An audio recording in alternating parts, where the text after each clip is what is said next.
స్థానం ఉంది. చాలా చైతన్యవంతమైన ప్రజలు అన్ని విధాలుగా మన జిల్లాని సర్వతోముఖాభివృద్ధి చేయడానికి మీ ఉత్తమన్నగా జిల్లా మంత్రిగా నేను కట్టుబడినానని చెప్పి నేను మనం చేస్తున్నాను. జిల్లా అధికారులందరూ కూడా ఎల్లప్పుడూ నిజాయితీగా పారదర్శకంగా ప్రజాసేవే లక్ష్యంగా మనం ముందుకు పోదాం.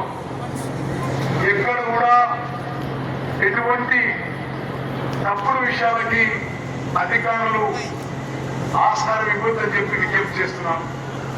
మరి నేను నా శాఖలలో ఇరిగేషన్ శాఖ కానీ సివిల్ సప్లైస్ శాఖలలో ఈ జిల్లాలో నాకు వచ్చిన విజ్ఞప్తులన్నీ కూడా పూర్తి చేయడానికి ప్రయత్నం చేస్తున్నాను.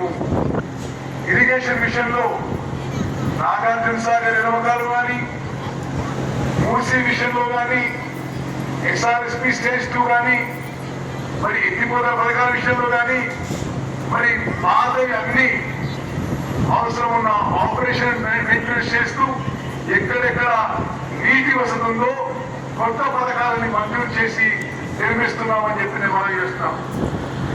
మరి అదేవిధంగా ధాన్యం సేకరణలో వరి ధాన్యం సేకరణలో గతంలో ఎన్నడూ జరగని విధంగా అత్యధిక ధాన్యం మరి 2 రకాలకి ఎంఎస్పి ధరపై సన్న రకాలకి 500 రూపాయలు బోనస్తో మరి ప్రతి గింజ కొనుగోలు చేస్తున్న విషయం నేను మనం చేస్తున్నాం.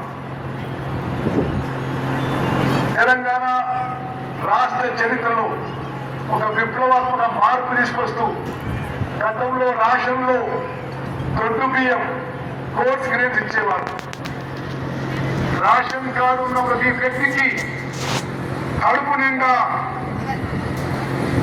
ఆహారం పెట్టాలి, అన్నం పెట్టాలి, సంపూర్ణ ఆహార భద్రత కల్పించాలనే ఉద్దేశంతో అందరికీ సివిల్ సప్లై శాఖ ద్వారా 6 కిలోల సన్నబియ్యం మంచి క్వాలిటీ సన్నబియ్యం ఇస్తున్న విషయం కూడా ప్రజలందరూ గమనించాలి. సూర్యాపేట జిల్లా ప్రజలందరికీ మీ ఉత్తమన్నగా ఈ ప్రాంతం నుంచి 7 సార్లు వరుసగా ఎమ్మెల్యేగా ఎంపీగా మరి మీరు గెలిపించినందుకు ఎల్లప్పుడూ మీకు కృతజ్ఞత ఉంటానని, ఈ జీవితం ఈ సూర్యాపేట జిల్లా ప్రజల అభివృద్ధికి మీకు మేలు చేయడానికి మీ జీవితాల్లో వెలుగులు నింపడానికి మా జీవితం అంకితం చేస్తున్నామని చెప్పి ఈ మరి తెలంగాణ ఫార్మేషన్ డే రోజు నేను మనం చేస్తూ ముగిస్తున్నాను. జై హింద్, జై తెలంగాణ. Thank you sir.